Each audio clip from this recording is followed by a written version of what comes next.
كثير من الناس عندهم صلاح في أنفسهم، عندهم استقامة، عندهم صلاة، عندهم صيام، عندهم صدقة، لكنهم في الأخلاق متأخرون. ومن أفضل الأعمال حسن الخلق، فطالب العلم لا يليق به أن يكون شرسا، لا يليق به أن يكون عبوسا، لا يليق به أن يكون لعانا، لا يليق به أن يكون قبيح القول، يليق به أن يكون حسن الأخلاق، منشرح الصدر، مبتسم الوجه، منطلق القول، حتى يقبل الناس منه ويقبل عليه.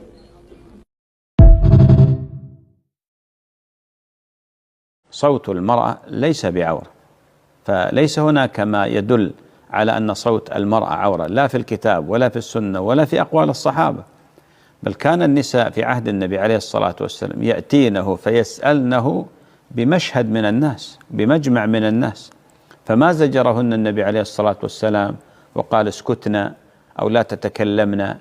صوت المرأة طبيعي جدا ليس بعورة، لكن الله تعالى أمر المرأة بأن لا تخضع بالقول، والخضوع بالقول مع الرجال الأجانب يعني هو تليين الكلام، التغنج، ترقيق العبارة، هذا قد يحرك القلوب المريضة.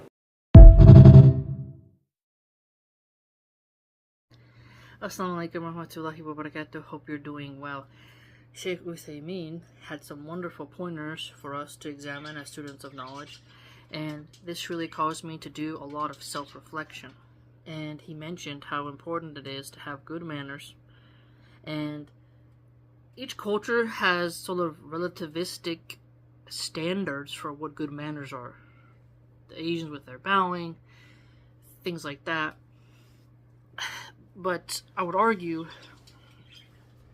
we get to learn a lot about good manners through looking at the companions and common sense as well, and that we all struggle with manners in a certain sense.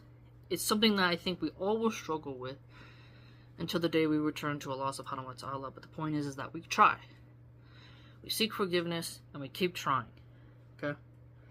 Now, he also mentioned that the student of knowledge, it's not fitting for them to be aggressive. This made me think about how I used to be more rambunctious and in your face as a youth, more audacious, but I would argue that it's not entirely our fault, because if you look at who gets promoted, and for the let's look at the conservative Christian circle.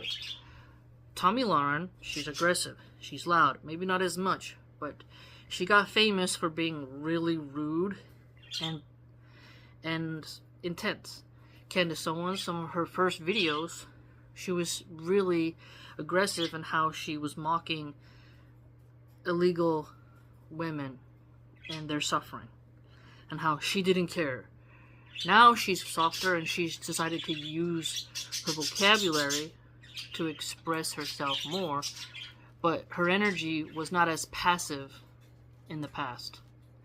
And if you look at Ann Coulter, she was, I wouldn't say like aggressive, like she's gonna put her fist in your face, but she was able to hold it down in a way that would still be quite jarring. Okay. Now, there are quite a lot of women in the hood who are claiming to be know-it-alls, but they are very aggressive, extremely aggressive, and they have very low levels of patience. So when I heard him say that it's not befitting for the student of knowledge to be aggressive, this made me think about having patience levels. But again, I think we'll all be tested, because when people are up in your face in your personal space, they want to punk you. You know, your body has this instinctual boundary that it wants to set up, and you don't want to be subjugated and dominated. But if you're having a verbal exchange, I think that maintaining composure is very necessary, albeit difficult at times. Now, he also mentioned constantly cursing. This is a difficult one for me personally. because cursing is so secondhand, it's almost like blinking. And you have to work on it, and you have to ask for forgiveness and guidance, because swearing almost feels like a pressure release at times. But if you work on it, that's better. We used to have a saying, cursing like a sailor, potty mouth.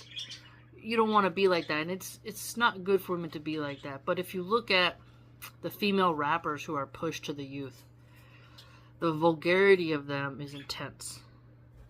If you look at someone like Princess Diana's speech patterns, that isn't promoted to young women. Okay? So we have to have patience with how we do it. And the feminists have newly invented curse words for what they call men. And so women, a lot of the feminists, they're hyper aggressive and they're constantly cursing. And they don't have good manners at all. So it's difficult for, I would say, sisters of knowledge to maintain patience when you're dealing with such bombastic, vitriolic, hate-filled, spiteful women such as the femcells. And that's why we have to constantly work on it, because they want to drag you down to their level, because it makes them feel like they've won. But it's not easy to do. It's not.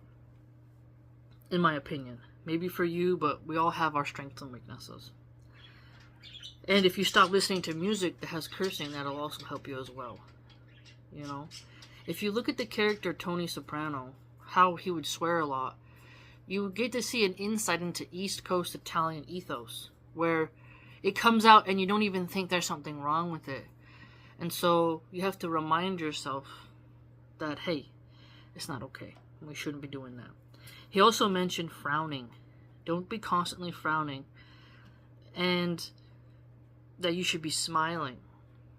I have less trust of people who smile. I'm more of a Morticia from the Addams Family. A Wednesday, will you? People who are very bubbly and too happy and poppy, I suspect them more. I just have had too many experiences and pattern recognition episodes where I'm like, the Joker smiled. You know what I'm saying? There's a lot of serial killers who smile. And they gotta, it's like, I get what he means, but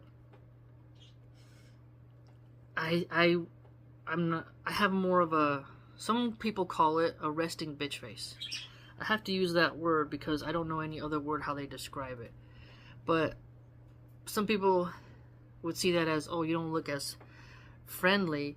But women who are very giddy, bubbly, and poppy are very flirtatious. See what I'm saying? And in another clip, which I'll probably include in this one, inshallah, if I remember, a sheikh was talking about how a woman's voice isn't naturally aura, that the Prophet, peace be upon him, didn't tell women never speak, because they asked questions to him and whatnot. But don't soften your voice to where it has an allure.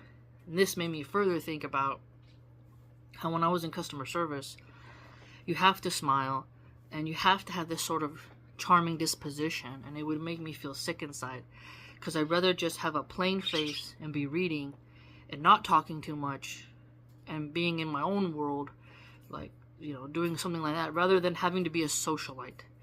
And that's why I don't envy someone who's a politician's wife, because they have to always smile and wave. Beauty pageant girls have to always smile and wave. I can't handle that. Cheerleaders smiling and waving. I can't do it. Sounds like a prison. Sounds like horrible. And there's tons of women who have gone to the grocery store or whatnot, and then there'll be a man there like, smile, and you're like, oh, it's horrible for men to tell you to smile. It's like, why can't you just let me exist? Why do you have to always micromanage whatever I do? But wearing the niqab, no one can see if I'm smiling. I mean, now you can kind of see because my eyes, but you get my point. So that's something that I really like. And, not every woman is poppy and bubbly. So there's a wonderful nuance there as well. Because if you smile as a woman, that's more attractive than if you're just regular faced. You're more approachable if you smile. And men take that as interest. But again, he's talking about men here. And then smile is charity. We have hadith says smile is charity to your fellow believer. I smile at children, you know. But, you know, there's a balance, I guess. You know, my grandma was not someone who smiled a lot. She was more serious. Same with my grandpa and my mom and my dad.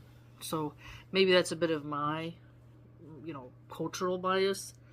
But I would always be suspicious of people who are smiling all the time.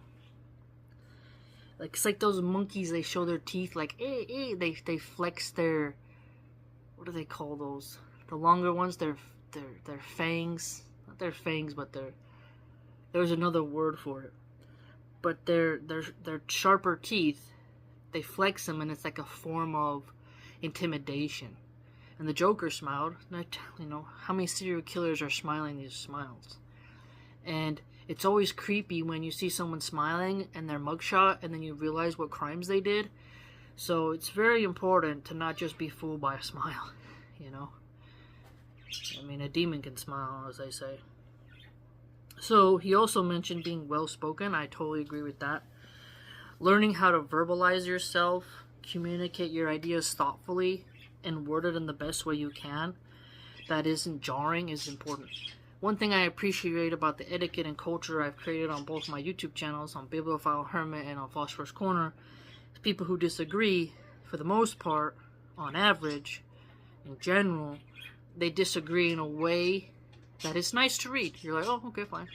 But then once in a while, I'll get somebody who just is off their rocker and unhinged, and you're like, nah, I'm not just gonna sit here and be your verbal punching bag. You know? Because some people, they just want to instigate. They've had a bad day, so they just flush out and trauma dump all their emotions in the comment section, and you're like, I think you overreacted, my guy. My lady. Either way. But being well-spoken is important. To maintain composure, and it does show competence, and that you're not erratic. You're not, you know, sporadic. But I am a bit eccentric sometimes. And I may not always come off as I want to, but at least it's a consistent habit that I'm forming to where I communicate myself. Now, he also mentioned not being foul-mouthed. What's fascinating is when you look at female rappers, female comedians, they are very potty-mouthed. Sarah Silverman, Whitney Cummings, Ali Wong, Amy Schumer. You'll notice that women can only be funny, well, they think they're funny, when they're vulgar. Whereas men, yeah, they can get vulgar, but I have noticed that they can actually just make a joke out of something philosophical, historical, ironic, but women tend to always turn to something foul and degenerate. It's really odd. And so for us women, it's important. Now, there are some people who think if you call a spade and you accurately describe a situation, then that's foul-mouthed. So, tone policing, that's a problem.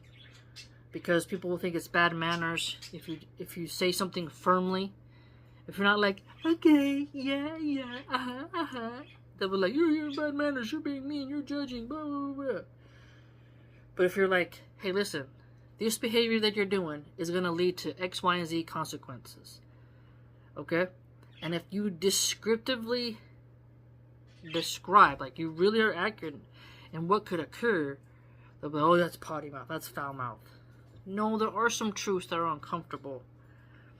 Where there's a potency in how you explicitly describe what could occur. But it's the intention, I would argue, as well as the frequency of such instances that should be weighed on the scale of how foul-mouthed someone's being. Further, I have noticed that there's some Christian streamers who I'll listen to. Some are comedians. And they will be vulgar. And if you were actually to track how much they swear, how much they mention genitalia or something really dirty, you would be shocked and be like, how is this person enlightened? Because they're not able to describe things without being vulgar and without being foul. They're not able to communicate truths without resorting to the most base nature of themselves. It's not that you're highfalutin and on your soapbox, that you sugarcoat everything, but it's a way of knowing the balance of how you're just harming your listeners' ears. Some things people will feel uncomfortable to hear no matter how you put it.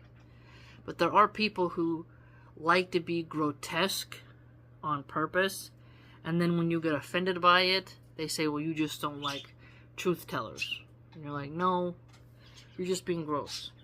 For example, there was this guy named Salty Cracker. I used to think he was an interesting person to listen to before he came out as anti-Islam. But he would swear too much, and I'm like, I can't just have this playing in the background as I do chores. Because he curses more than he actually says regular words. So he's not as smart as I thought he was, because you can be witty, sarcastic, sardonic, entertaining, without resorting to foul-mouthed vulgarity and constantly cursing every 2 seconds. Andrew Schultz, he started off being really gross. And I still think he's really gross. But he's kind of now grifting on his the MAGA train. And so he shifts. But it's important for us to recognize when an entertainer is really polluting our minds. And there'll be a lot of people who say, don't judge, don't be a prude, you shouldn't tell them to improve the way they speak, that's bad manners. But in reality, you should always want someone to excel and to cut out the poison that they're pumping into their brains. And when you have female rappers like Sexy Red, Cardi B, Nicki Minaj, they're just extremely degenerate. And they're not role models.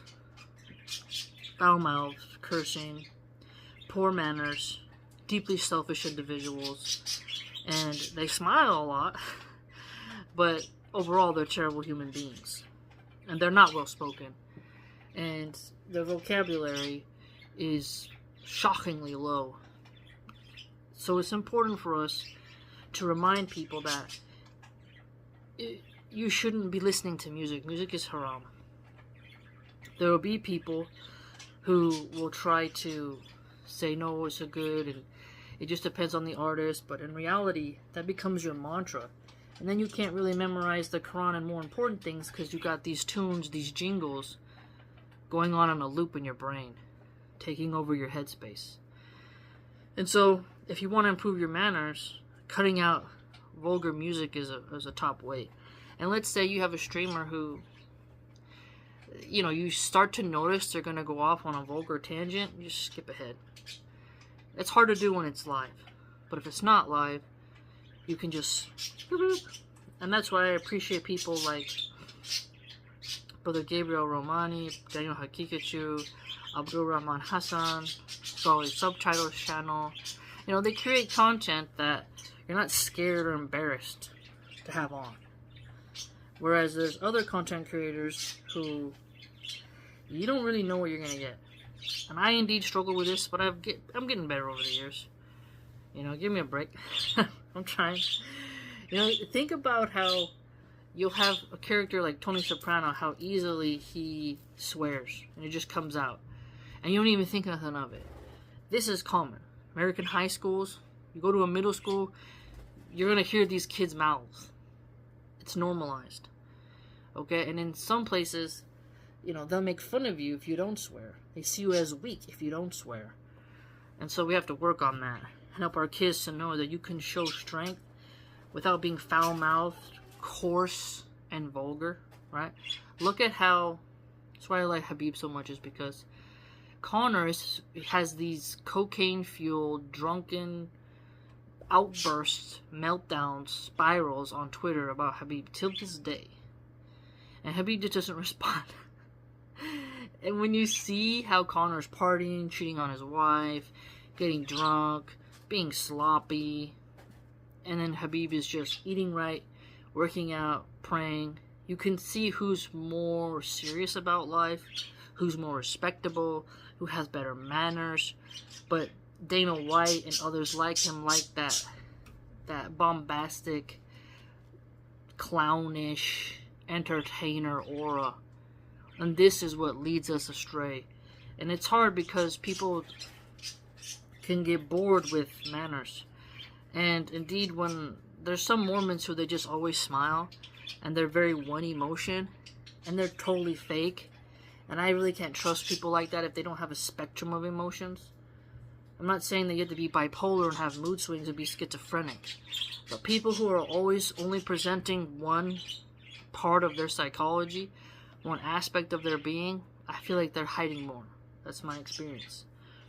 You know. But if someone allows you to see when they're happy and when they're not so happy, I think you get to know that individual more, and then you get to see their manners under pressure more. It's easy to have good manners when you always present yourself as poppy, giggly, bubbly, goofy, silly. But when you are under pressure and you're not in a good moment, and then you're still able to not curse, still able to be well spoken, still able not to be foul-mouthed, that's great. Some people will say, "Oh, I'm being grumpy today," and they give themselves a green light to just unleash themselves in rudeness to their own supporters, to their family, and whatnot. And you're like, you gotta work on that. It's not okay. It's not okay. And so, I really value this clip by Uthaymeen. It's a good reminder. It's not easy for some of us. Everyone has their own personal struggles. But another thing on the aggressive part is that a lot of the women in America are aggressive. Daintiness is shamed, and because crime is really high, women feel like they have to be tenacious in order to survive, you know? And the more softer you are, the more of a target you are. And so there's a survival instinct that comes out when the majority of men don't want to protect women, and feminists mock men for thinking they should protect women. Remember the long playlist I did on Lori Penny in her book? She's a rad femme. She mocked men as considering themselves protectors of women. She really did. It's crazy. And so, remember also Daniel Penny, AOC Alexandria, Ocasio-Cortez. You know, she was upset that Daniel Penny choked out this person who was threatening people on the subway. And so you have women who shame men for being aggressive with dangerous people who are threatening women and children and the elderly. And so when this occurs at a high rate, and then women realize that other women are encouraging men to make us fend for ourselves, we become more aggressive. And so to know the balance of when to be aggressive for life preservation and knowing how to disagree with someone without intense aggressivity is an art. You know, because I can be pretty intense. I used to be more intense in the past. I have a very penetrative stare, and I lock in like an eagle when someone's talking in person, and this can be unnerving to people and they feel it's intense, but it just shows I'm paying attention to you, because if I wasn't paying attention and I was dismissing you, you would get more angry because you would feel like you're being unseen, that I'm just disrespecting you. So, you know. And some people see me replying as aggressive when I just see it as me explaining myself. So there is some subjectivity, some relativity there in how people perceive aggression. And there's also passive aggressive behavior. And so you have to examine that as well. So no matter what, there'll be someone who ain't happy, but there will always be something we can improve on and repent for. So, great clip, great reminder, and may Allah subhanahu wa ta'ala protect us all and improve us in that area of life. Take care, please like, comment, and subscribe.